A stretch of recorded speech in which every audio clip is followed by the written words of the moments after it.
Welcome, ladies and gentlemen. It's Giga Rambles time. I'm John Caspian. In studio with me is Joe. Hello. Go! At Um, Gigabytes, we got Morgan and John. What's up, y'all? hey, I'm John. and I'm Morgan. Yay. That works a little bit. That'll confuse every single person. Good. Uh, thank you guys for coming. This is going to be a special show in June because we have not our regular guests here, and we have a lot of things to talk about. I'm So, definitely David. yeah, you Indeed. can tell by the jaunty Irish accent And I have my coffee mug, so I'm obviously David. and the blonde hair. Yep. We got coffee. I've got coffee over here. What am I doing? It's out of arm's reach. There we go. See, that's why you got Joe. Joe can help out with that. It's about the size of Joseph's head. Oh. An ego. No, Oh. nothing's that big. So, what are we talking about today, John? Okay, so we have the AOS Terrain, which is huge. So you showed me Yes. that earlier. Literally. We Yeah. have it's Women in Tabletop Month, which is June, which is awesome. Yes. We also have the Fallout Wasteland Warfare RPG, which I'm going to talk about. A little preview for y'all. Yeah, so quite a bit. Oh yeah, Neat. absolutely. So with that, the Fallout Wasteland Warfare, it's done by Modiphius, right? The same people that do the miniatures game. Yep. So And- basically, it is a supplement for the game that we know, Wasteland Warfare. It's not a completely separate RPG system. You actually have a character that you can create that fits into the regular skirmish games. So there's different things when you build your character. You've got different abilities that are unique to the RPG elements. So for instance, there's skill tests that aren't in the tabletop version. However, there's some things that cross over, so when you build your character, you can say, oh, I'm going to build my character this way for the RPG, but then I can have a character that's the same person designed for the tabletop game, which is amazing. It's very cool. And then you have your Game Master, which is basically the overseer. So then that person is the one responsible for doing all the game mastering stuff. You have your skill tests, and the skill tests are basically the way they are in Wasteland Warfare, which is, let's say you have a skill level of 5, so then you have to roll 5 or lower. You have a half and half chance of, successfully doing that skill. And then you get penalties and bonuses based on your character's skills and other things that are going on. Like if you have a broken leg, it's going to be harder for you to jump, right? That kind of stuff. So it's a very good system, and it is a nice rule book. Like, it reads well. It fits into the system, so if you're already used to how Wasteland Warfare plays, you're just going to fit that right in. And then the cool thing to me is, like, I was talking to Joe last night about it, and you have typical RPGs where you have the miniatures that are kind of there, but this is literally using the system of Wasteland Warfare. So when you come to a battle, you are literally playing a battle as if you're playing Wasteland Warfare, which is awesome. It's like the new the Journeys of Middle Earth game from Fantasy Flight, only Yeah. with like actual campaign, like a RPG campaign type of thing. Yeah, and we can talk about that because I don't know if that's released yet or not, but The Lord of the Rings, oh yeah, it's been the released. Journey of Middle Earth. Yeah, it's Okay. been released. Yeah. Morgan, how about you? What you up to? So, we're getting deliveries right now, but John and I have been talking a lot about the Monday night fights coming up. I am getting into Age of Sigmar after playing 40k for a while. Nice. So I'm super excited to. I'm pretty sure John said something about the first game is 500 points only, and you can only use Wizard. Right. So AOS is cool because you have that. You start off with a low point value and then you work your way upwards, which a lot of games have that, but AOS is actually balanced well for the low point values. It's definitely a lot easier to get into. I've started playing when I made my return to Gigabytes, and I've noticed that it's a lot like as I get into it, there's a lot of other people that are starting, and it's not as intensive as 40k, and the gameplay doesn't really lack anything. So I still just get like the same amount of enjoyment from playing I do 40k, except there's no creepy space elves. No, you mean the Eldar or Dark Eldar? Dark Eldar. Dark Eldar? Yeah. Well, they have the witches, the daughters of Cain. Yeah, that's it's wrong chaos god there, friend. Yeah, but you also doing ghosts, right? Spoops. Yeah, I got spoopy boys. Yeah. Nice. And with all of the green stuff world paint, like the color shift paint we've been getting in, they're going to be shiny, spooky boys. Yeah, it's pretty exciting. Yeah. Are you going to play in the wizard fight? Wizard fight? Do I qualify as a wizard? Sure. But yeah, show us off this Age of Sigmar terrain, John. All right, so this is from the Enduring Stormvault. It's the $160 piece, and forgive the mess, but From a board game troll. it starts off here and goes all the way up there. And so looking at it, it's about 2 feet, if not more, like 2.5 feet long altogether. And it's built to be modular too. So you don't have to set it up in one straight line. In the rules, in the book itself that it gives you, the instruction guide, like you can kind of build it as it's depicted, but like you get a lot of pieces to just kind of play around with. And they do recommend you guys like not gluing things down together. So you can change it up as like the board needs or how the like game is going. So it's really nice. And it's definitely worth the price point. Like that is, I think, 90% of the things that you get in the box. It's still missing a couple of bits and bobs, like torches and more like little extra stone like things and such. So these kits are, they're expensive for terrain, but at the same point, it's worth it. Like, because this is over half a table's worth of terrain. Yeah, there's a lot going on. It's super detailed. John said he had a blast building it, and it's just neat. Like, I would buy it to paint it. Yeah. So this will be here for Gigabytes. We do need someone to paint it. You want to paint it? Right. But you just got to bring it back. So it is definitely something you guys will be able to see here, and definitely something we'll probably be using in Monday Night Fights coming up. We might have some, Forbidden Power themed-esque evenings where we get to use the terrain at full effect. So then, does that come with some of the special terrain rules? So like you have other terrain pieces that have their own unique ones. Does that have those? Yeah, so it has rules for that specific setup there, and you can use them in the game or during the Forbidden Power campaign that you're playing, or you can just use it as a nice piece of terrain that follows the regular Age of Sigmar rules, so you can get like the inspiring or the like whatever else arcane kind of rule set to it. I know, Kurt, Morgan is no mark, but she's trying her best. But yeah, I definitely recommend like checking this terrain out. It'll be out on display here today at Gigabytes. So if you guys are interested, or if you guys want to see more pictures or different shots of the individual pieces, please let me know. I'm happy to kind of like show it off for everyone. And is that one available tomorrow? So it so it was available as of last week. I just didn't have a chance to build it up. Okay. With the Forbidden Power release. It's a lot of terrain, so it does take a little bit of time to build. But it ended up taking me about like 3 hours altogether to put it together. I mean, like a lot of the big pieces are just big pieces, so you can just like pop them together and glue it down. I think painting is probably going to be the longer part to it, which Morgan so airbrush.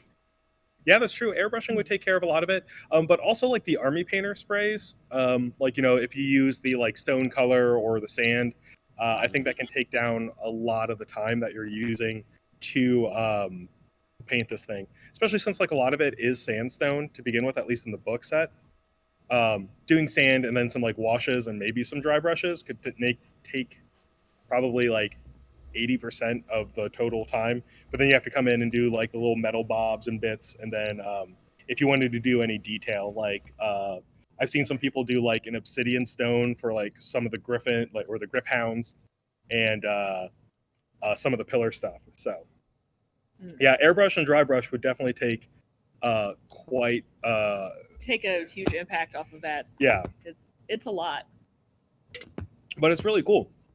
But yeah, so we have this train set. We also have the Stormvault dais and the other big one. Plus, there's like scatter scenery that they did as well. So like you can have like little bits and ruins on your board, and it really makes for like a compelling looking battle scene. So definitely something to check out, especially if you guys like to have your boards all nice and decorated. Yeah. I know. Now we also have. You said Wingspan earlier. What is that? So Wingspan is Let me tell you about Wingspan. So, with it being, women in tabletop month, like this game is like super cool. Number one, because it was designed and illustrated by a group of women. This is the perfect game for a lot of people for like a number of reasons.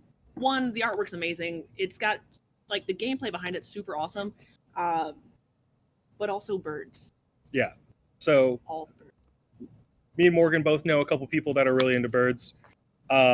Maybe just one person that's really into birds. But it is a great game. So it's basically about building roosts, nests, and collecting as many different kinds of species as birds as possible.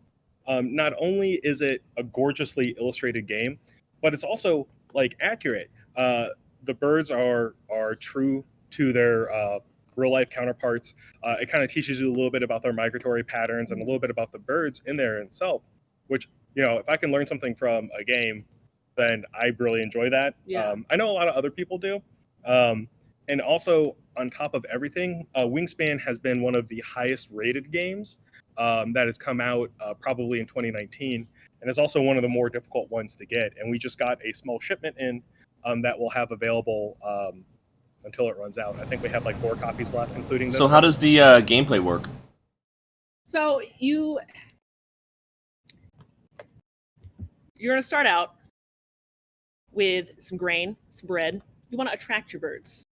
And then in a Pokemon-esque theme, you want to collect them all. By theme of birds. So I like John said, I enjoy how true it is to the nature of being authentic. There's different kinds of birds. So you can go with your wild game birds and you can see a variety of ducks. There's a variety of finches. But you're basically trying to collect birds, get them to lay eggs, attract more birds. Each bird has a point value assigned to it, and you want to have the highest amount of points at the end of the game. So it's pretty neat. The dice tower is a birdhouse. Yeah. Like everything from top to bottom on this game is spectacular.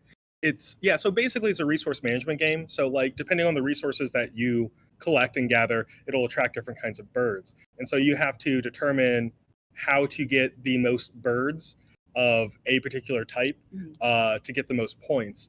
And the thing is, you'll be competing against the other players. So if you notice that Morgan's going for all the wild game birds, you have to decide, hey, can I cut Morgan off from collecting those wild game birds? Or do I want to go in a different, so we're not competing for the same bird type, and go for a different kind of win condition that way.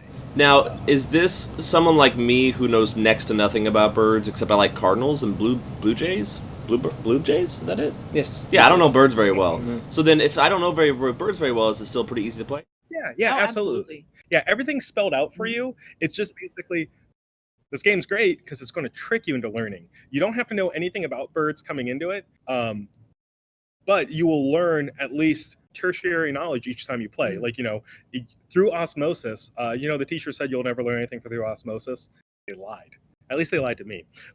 So by just playing it, you will gather some facts, learn a little bit more about these birds, and go from there. So, now, how does a game of Wingspan end for all the players? I mean, what's the end goal?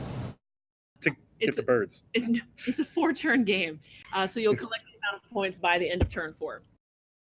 It's pretty good. I'm gonna get it and bring it home. I'm always looking, with a house full of kids, I'm always looking for games that are like a concept that's easy to understand, but also something that we can pull away from. Because right now, playing Captain Sonar, all of the kids are trying to destroy each other. So something that we can have that's warm and happy, that nobody will set the house on fire. Yeah, so it won't start a war like Monopoly or Captain Sonar. Or Risk. Thanks, Joe. Oh, man. Yeah. Hey. Not my fault. You What did you do recommended with Risk? What happened? I invaded a country I shouldn't have. What? Which one? Switzerland? I can't remember. They all look the same on the board. Oh, boy. They're just different colors. Sounds like a disaster waiting to happen. Yeah. But yeah, so please check out Wingspan while we have it available. If Morgan's still in that copy, that means we have one less left for everyone else. So Yeah. please come Wait, check it out. let me just get this right. So you went full on like World War II Germany, like, I'm just gonna invade everybody. It seemed like a good idea at the time. Oh boy. This is how you say you should play all games, Joseph. I think I do play all Just games. invade like this. everyone. I think I do. This is great. Even cooperative. That's the way I play, though. This is true. You basically just find a way to just destroy everybody, or just leave everybody behind, and just be like, "Hey, look, I won." Oh, do we? Oh, never mind. I was going to talk about Nemesis. We don't have that yet. Peter, that would love that. just to answer your question real quick, this is great. Like Wingspan, one of the reasons why it's being so popular and doing so well is that it is approachable to pretty much anyone. Like any walk of life can find, the board game itself like attractive. It's not super crunchy like a lot of other board games are, and it doesn't take a really long time to play. So it is great for anyone to get into it. In terms of party games, absolutely, you can definitely. It's basically once you kind of run down the rules, getting into a game is not super hard. It does say that each game will take about 40 to 70 minutes. So that's something to plan for if you are bringing it to a party. Definitely expect that 70 plus minute time to get into it. Especially explaining to everybody the first go round. The nice thing is it's for up to 5 people. So with 5 people in a household and 3 of them being kids, 7, 11, and 14, you want a game that's going to keep the interest of the 14-year-old without going way over the 7-year-old's head. Yeah. And so, I mean, games like this. Yeah, absolutely. Also for drunk. Yeah. The Euro games are usually non-direct competition. Right. It's just like Take the Ride or Carcassonne or Catan. You're racing with the same goal, but you're playing separately. Yeah, isn't it in Europe you can't have like guns in the board games and whatnot? Right. Or, yeah. Yeah, and that's something that, us with the American style board games, something I guess we don't necessarily think about, but definitely in the Europe style, they'll promote, more family friendly vibes in terms of the fact that they don't want to show off violence in the same way that like we necessarily do on a regular basis here. Not saying that in a like retrospective or political thing, but like America loves war games. Right. Speaking of that, we do have War games. War games. Yeah. Not only we got a whole new wave of Team Yankee and Flames of War stuff in, which I think is almost all gone. Now that I'm thinking of it, but it's the Fortress Europe campaign book, plus a couple of new starters, and they've been flying off the shelves. And so this is a great time for anyone to get into Flames of War, which has been growing by leaps and bounds. They started meeting up on Mondays, and it has started bleeding into other days. So it's now really for those great. unfamiliar, Flames of War, Team Yankee, that is Warlord Games. The smaller, it's a 15mm scale, isn't it? Correct. Yeah. Okay. And World War II historical, and so they'll have different like rule books and campaign books for different periods of the war itself. And then Team Yankee is the same thing, except is it Gulf War? Or is it like a theoretical game? Yeah, it's a what if World War III broke out. That's the one. Okay. And so there's factions like NATO, East and West Germany, America, Canada. Like it basically does involve the entire world at that point. And so if you have a favored country or a country that you necessarily call home, you can find it in Team Yankee, which I think is kind of cool. So why is Flames of War become so popular then? Similar to Age of Sigmar, we're basically having dedicated organized play and meetups to it. So basically we're scheduling events. We're having people like Evan Harden and Marlon Machado coming up and being here at all times so people know they can come up and grab a game. And that's so important. This is a point we beat over the head a million times. But if you want to grow a community, show up and play. And it goes towards any game system. Being consistent, letting people know that they can come up and get a game, regardless if they schedule something on Facebook or not, is really the most important thing. But yeah, it has grown quite a bit. So exciting. Yeah. And that's the same thing Wild West Exodus has gotten huge at the store? Oh, yeah. And that one, CJ McPhee, I believe I got his name correct. I know it's CJ. But he has done a great job. Once again, he has said, I want to make Wild West Exodus happen here at Gigabytes. And with that, we have stocked the line. It has sold quite a bit. and we are getting people coming up for all the organized play days for it, which is really fantastic.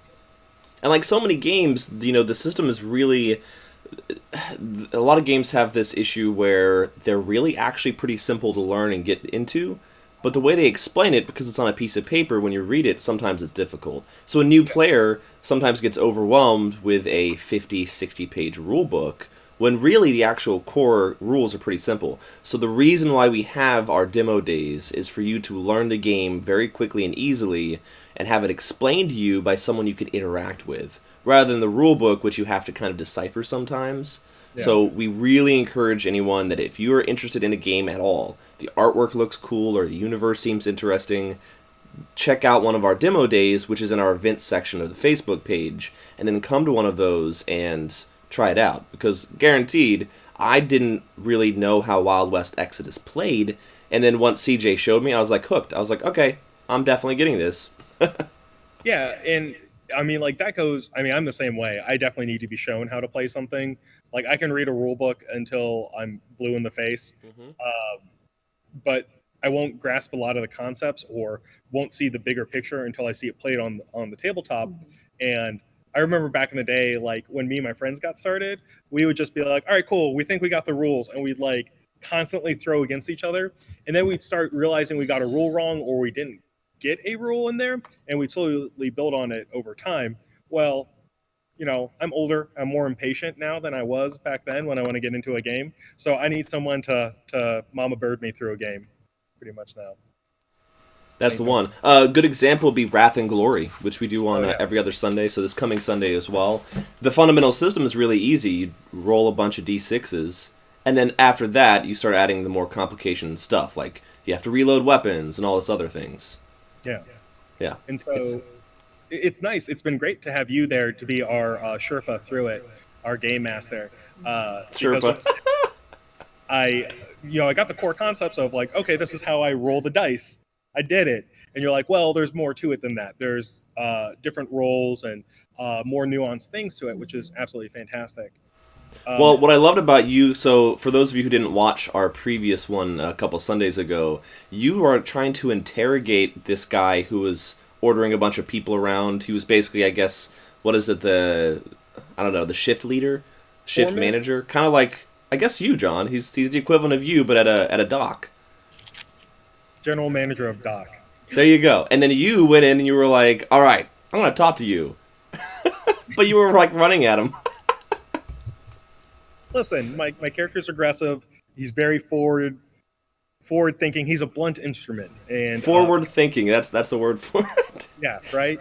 You were a space marine rushing at this dude who's never seen the space marine before. It was great. Forward thinking, right? Yeah. Some sort of space shark. Space shark. Yeah, nailed it. So yeah. But that was a lot of fun. A lot of great way to get into the game. And now we have a couple other board games to go through before we can move into some other topics. One of the big ones, Morgan's been holding on to this for a minute. It looks really neat. Super Punch Fighters. It's one of the new tilt it kind of towards. Nailed it. So Super Punch Fighters takes a lot of the same mechanics that you would find, let's say in Warhammer Underworlds or even Aristea. But basically it's a grid-based board game system in which you're fighting with other people. And you're taking one of the roles of these Super Punch Fighters, and you're using cards and things like that to do your moves and actions and fighting combos and things of that nature. So you'll have one specific to your characters, but also there'll be some generic cards that anyone can use themselves. So it looks like a really fun game, and it's great for people who are maybe more so on the board game side of things than necessarily the miniature side. Because if you want that Aristea or Underworlds experience without having to assemble or paint miniatures, this is kind of a great board game to pick up. Oh, sweet. And it's designed for 1 to 6 players, so it does have that multiplayer format as opposed to those other games which tend to be one-on-one. So definitely. So I've seen a lot of new games coming out that are 1 and more players. So it used to be you'd almost never see a 1-player up game. It's always 2 or more. So what do you think that trend is? I think it's a demand that maybe was not voiced a lot, and I think the the prevalence of video games has maybe shown off that there is that demand more so than people had thought before. I had a gentleman who came up and he was just like, I really like playing board games, but I don't necessarily have a group of people to play with, and I have a job that has really weird hours. So I can't just pop into the store to play a game when I'm off because it'll be like 4 a.m. So he likes the single player games because it gives him that tactile like response and doesn't involve him having a like computer or game system or anything like that. He can just kind of play a nice sit down game by himself. So Sweet. I like that concept a lot. And I know we have a lot of like kind of like deductive games, which are absolutely fantastic for single players. And they will, it's a great way to like flex your mind and like have a game. It's basically like reading a thriller or like a spy novel, but you are actively trying to solve it before the end of the book itself. So I like it. That's so cool. I mean, we even have like Fallout Wasteland Warfare, which has a single player mode. I don't know if the RPG has a single player mode, but that would be hilarious to have someone down in their basement playing an RPG with themselves. Yeah, and I mean, like, I think that's perfectly acceptable. I think there's a lot of hobbyists that maybe want to do the hobby and have something interactive from that. Yeah. And they don't want to socialize, which is fine. Yeah, some people, like, sometimes you just run out of spoons and you're absolutely... Only knives. Yeah. So instead of murdering your table of friendly people, you can take a game night to yourself, which is great. So, yeah. Yeah, Definitely. Fantasy Flight Arkham Horror games. I think 2 of them at least. Can be single player? Yeah, Elder Sign is definitely single player, and I think Arkham Horror the card game can be. Oh, nice. Just the way the mechanics. Is Mansions of Madness that way? Maybe. I don't know. I haven't had a chance to play that one. It does have the companion app, which is awesome. Yeah. So if you haven't played, if you like anything Elder Scrolls, those games are absolutely amazing. Yeah, Arkham Horror has always been one of our top sellers here at Gigabytes. Turns out the Cthulhu mythos really sells. People like Cthulhu, squiddly bits. Thought. Right. It's a great influence for children. What's the next board game we got? We have One Key, which is a deduction and association game. So basically, you're trying to either match things and figure things out together. The artwork's absolutely fantastic to it. And it also offers a cooperative deduction mode as opposed to, you know, like a lot of times if you're trying to match things, you're normally competing with someone else. But this one is going to be basically people working together to solve these problems. And so it's really great. It's 2 to 6 players. It is a game designed for people 8 and up, which is really awesome. The artwork is kid-friendly. The game itself is more visual than it is text-based. Yeah. So it's great for younger kids. If people are looking for, like, once again, another fun family game, you guys can work together as opposed to competing to solve out the... Yeah, I know, Not weird. in this household. Yeah, so if you want to build together as opposed to take apart, try some cooperative games. And doesn't seem very American, John. I know, it doesn't, right? There can only be one. Highlander it. But I really like promoting cooperative games because I usually find a lot more enjoyment from playing something that is cooperative than something that is competitive, especially if it's like a party game or if it's a one-off kind of thing. If I'm playing competitive, I want to be able to practice and get better and compete to my fullest. But if it's cooperative, then I relax a little bit more and can enjoy myself, as opposed to wanting to crush my enemies and drink from their skulls. So people didn't know that about me.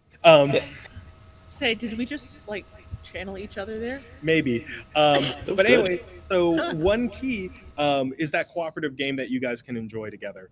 And I love the art. The art is a simplistic painterly style, and it just looks fantastic. And it is really great to get together and play in a small group. And once I again, feel like the sequel could be the animal version, which is Mon Key. No, awful. Two Key. That's a great segue to one of our new releases coming out in June. Monster Apocalypse. now has Yes, dude. Didn't even know it. Kondo. Got the segue in. Yeah. King King Kondo. not King Kong. That's copyrighted, John. That's right. Oh, Congo. well, I mean, with a C, right? C. That's what I meant. Yeah. So King Kondo just came out from Monpok. He is a giant monkey. He can punch through buildings and throw trains. He can do all of those things, and also terrify John. Do it again. Do it again. Wait, no other monsters can punch through buildings? What kind of all math? monsters They all punch through can. buildings, but he is a monster, so Clifford the Big Red therefore Dog? he can punch through buildings. So King Kondo is the leader of the Empire of Apes, which is the newest faction that's being added to Monster Apocalypse. So anyone who's out there that This is great. a diehard King Kong fan, not only can you get him, but there's 2 unit blisters, and then there's also a jungle fortress, which is if you guys watch like the King Kong movies, it's kind of like the shrine on Skull Island to King Kong himself. So, Yeah, but this isn't King Kong. King Kondo. Yeah, thank you. Like Marie Kondo. Yeah, Does this just bring you joy? no, and get rid of it. You know, I almost thought you said condo for a second with a D. I was like, Yeah, so we're retired to the it's suburbs. Kondo. Yeah. So he is a full-time gorilla, but part-time realtor. Oh, it is condo. Oh, Yeah. okay. Yeah, does this bring you joy, John? No. Nerd. He's an apartment hunting monkey. So with this newest expansion to Monster Apocalypse, it brings in the Ape Empire faction, which a lot of people have been waiting for. Monster Apocalypse is a game of giant kaiju fights. It is a hobbies miniature game, so that means you assemble and paint your miniatures, but you guys play on a grid-based city in which you get to not only fight other monsters, but you get to use the city itself as a weapon. So you can punch through buildings. There's the Tokyo Tower in Monster Apocalypse now, which is a big spire. And so monsters can pick up other monsters and impale them with the Tokyo Tower. Oh, yeah. It's a really fun game with interactive terrain. And so anyone who hasn't gotten a chance to play it or check it out, I definitely recommend it. With us becoming a Privateer Press influencer, we'll start having a lot more Monster Apocalypse videos as well as other Privateer Press products. So Tell us about this. What is this news? influencers are basically doing what we're already doing, but now it's official. So basically what it means is that we will have streams that are going to be more solely dedicated to Private Press, and we'll also be doing blog posts. We'll be continuing doing the sponsored podcast, Mysterious Talking Yeti Men, which basically is me plus a couple other guys. We'll sit around, talk about our War Machine and Hordes experiences, but now we'll also be expanding into Monster Apocalypse and talking about our other kind of hobby and what is it? Basically just general chit chat. I would like to So say you're we going stay to on do a topic. paint stream of that King Kondo, John? I might be doing a paint stream of the King Kondo, as much as it pains me to say so. Whoa. You going to have to wear gloves? I might have to wear gloves. I can just see it now. No. Like, Give him like really janky eyes. farthest part. With Monpok, we do have an event coming up. I believe it's scheduled for the 16th of June, which is pretty exciting. I really enjoy that. So it is something to check out. I'm hopefully going to have some sort of coverage for it, but I'll probably be at Gamma or Origins at that time. So I don't know if I'll be here just to play in it, or I might be transmitting data from afar. Cool. Yeah. But yeah, so Monster Apocalypse and the Privateer Press Influencer Program, we're really excited about it. So I hope you guys are too. We should be doing a lot more coverage coming up in the following weeks to months. And the last thing we have to talk about is... Pathfinder. So this is the second edition of the card game. The adventure card game basically lets you play a game of Pathfinder through cards. The end. All right, cool. Moving on. No, Whoa. no. So basically, it will have a different feel to it, kind of like a deck builder in a certain sense. But you'll choose a character build your deck appropriately, and you and your party will go through adventures trying to defeat monsters, things like that. Once again, it is a single player game because there is a more or less like NPC guy who will like do all the monsters and the enemies for you, and so it's you and your party focusing on defeating that together. So it's cooperative as well. It is a great introduction to Pathfinder and its universe, as well as role playing in itself. So it's that bridge between board game and role playing game. Once again, this has also been really popular. We've sold a lot of copies already, and I hope you guys can pick this up too. But it is a gorgeous box. The box itself, from the first edition to the second edition. What was the first? To the second edition. Thank you. Okay. Morgan, that's why you're That here. was probably the best. I'm just going to leave this John. here That for the was rest of the time to cover my embarrassment. But basically, I can't blush, because if I could, it'd be really noticeable. Ooh, I gotta start crying. That was hilarious. thank you everyone for coming to the cast. Good day. The box has been reduced in size. It has been made more portable, easier to sort everything, get it in there, do all that fun stuff, and keep it on your shelf without it like basically taking up your entire shelf in itself. So anyone who has played the original Pathfinder card game, this one now lets you the Pathfinder card game, the adventure card game, did actually have a lot of organized play support with it before. We're expected for it to do the same. So yeah. Oh, and speaking of organized play, we have got a ton of events coming up this summer. Mm-hmm. Yes. So we have OP kits, I think, for like Armada and all that. Correct. Armada, Underworlds. We have Coey Smith, right? Smith is the last name? Yeah. Yeah. Coey Smith is now our champion for Song of Ice and Fire. So he'll be starting to run organized play every Saturday afternoon. So if you guys have the miniatures, which I know a lot of you guys do, it's definitely something to come in and check out, learn how to play. It is a fantastic game. Mm-hmm. I know we had a couple people in here earlier this week, Kevin and Richard. They were throwing down, and we're getting more and more traction with the game itself. And if you weren't happy with how Season 8 ended, you can decide the fate of the world yourself. You can make your own ending. You make your own ending, that's the one. Yeah. About A Song of Ice and Fire is that it is based on the books, not the TV show. So Right. the characters in it are all designed after the book descriptions, not the actors who played them on HBO. So that's So no important. Peter Dinklage for you. Yeah, I mean, like, even though I love Peter Dinklage and I love a lot of the actors and how they portrayed those characters, it's nice to see a different take on them. And once again, I don't necessarily associate those pieces with those actors at that point. It's really cool. Very cool. With that, we also have the Alpha Strike tournament going on this Saturday. They'll be streaming 40K games all weekend, and it will be pretty impressive. They were testing out some of their new stream equipment for it. It'll be all posted through the Gigabytes page, which we're really excited about. So yeah, it's a big event. Yeah, it's awesome. So again, check out events on our Facebook page. So the first series of events are the recurring weekly events, things that recur. However, as soon as you get past that, you'll start seeing the one-off events. So if you're looking for a particular game system that you want to play, or you have a specific weekend or a day that you're available to play, check out the events for that day, and you should be able to find something. And if not, you can request it. So message the store, say, hey, I'm wanting to play more Underworlds. Do we have events for that? We can find it for you. Yeah, so one of those things, we are happy to schedule as many events as y'all want to run here at Gigabytes. And we like to think that we're pretty accommodating with the amount of space that we have.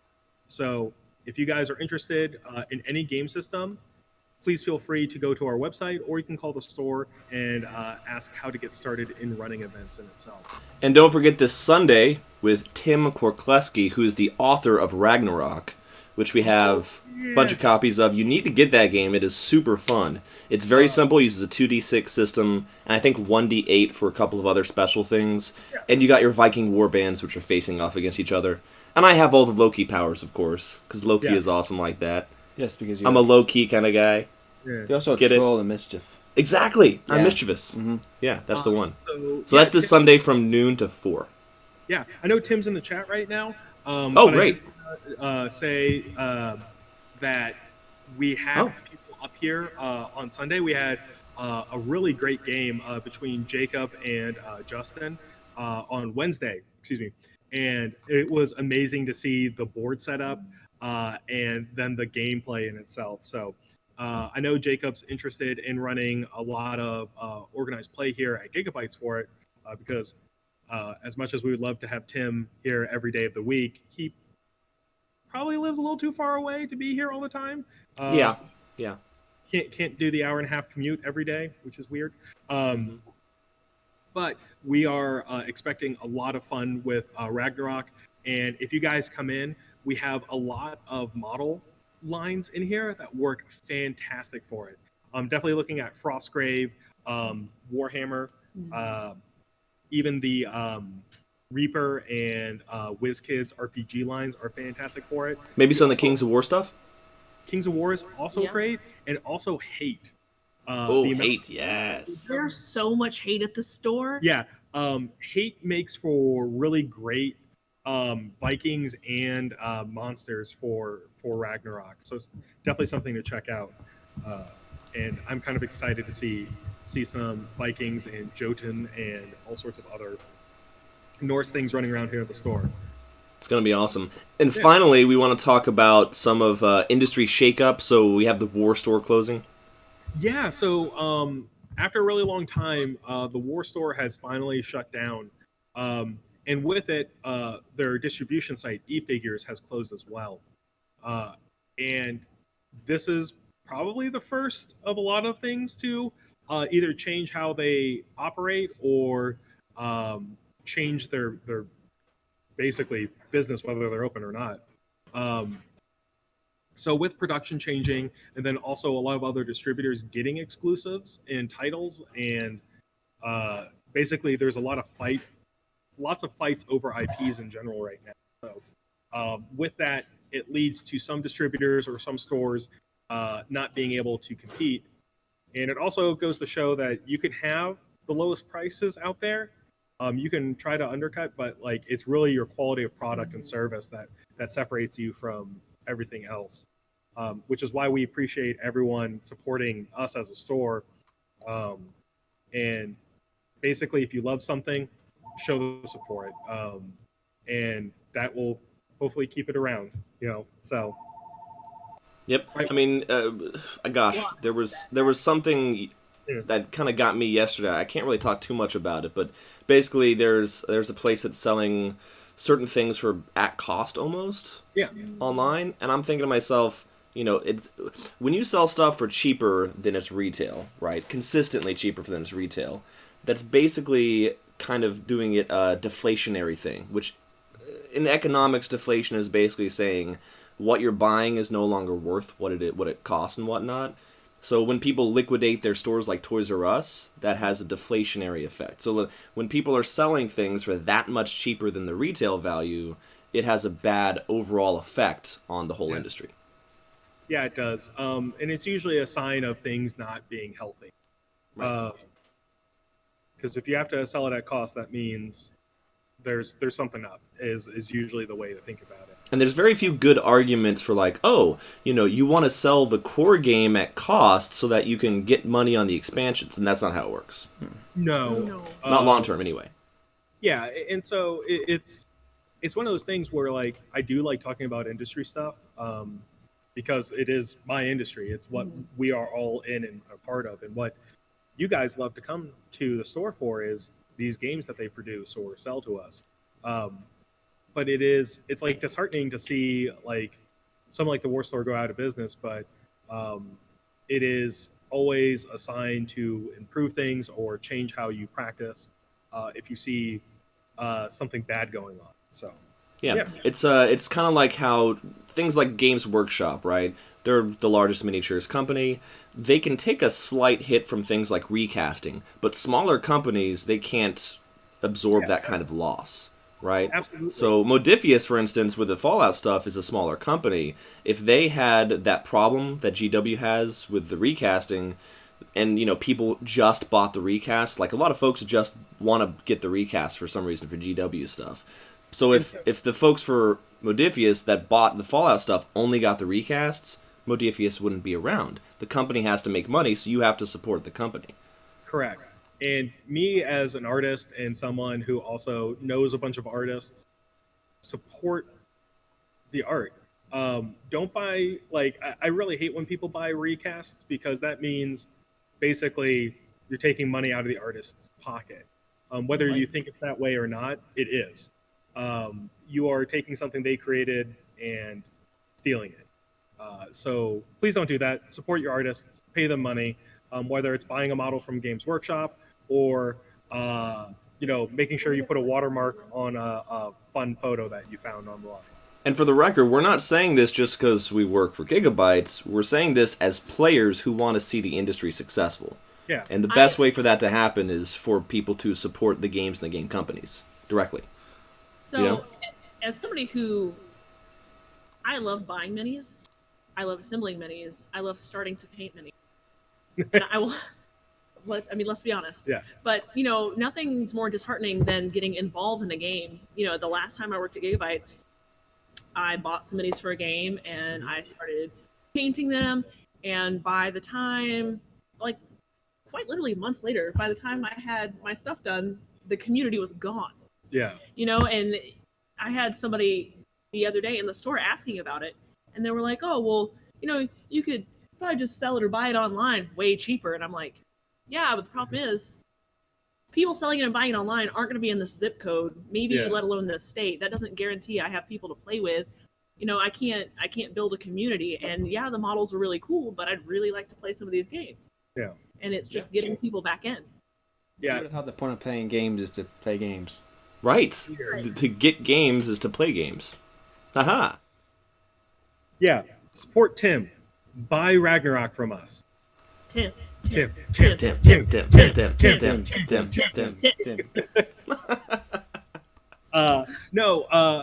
that's like, so one of the things I love about Atlanta is that we have so many local artists per capita. And whether they're illustrators, writers, dice makers, Phillips, or heck, anyone else, they all make a product that is something that takes their unique skill set to make. And so support them. Come On Games is based in Georgia. Weird Games is based in Georgia. Yep. Like a lot of these, not a lot, I guess, but we got companies here in Atlanta, and it's awesome. Yep. All right, guys. So we are running short on time, and we're about to switch gears into the Women of Tabletop month of June. So we're going to cut the stream right here and get things ready for the next part. So thank you, everyone, for joining me. You don't have to deal with this space anymore. You can deal with this one. And two other sweet and then this ladies. one. There she is. Yeah. All right, cool. We'll be back in just a couple minutes, and we'll see you then. And by will, I mean not me, them. I'm out. Goodbye. Bye.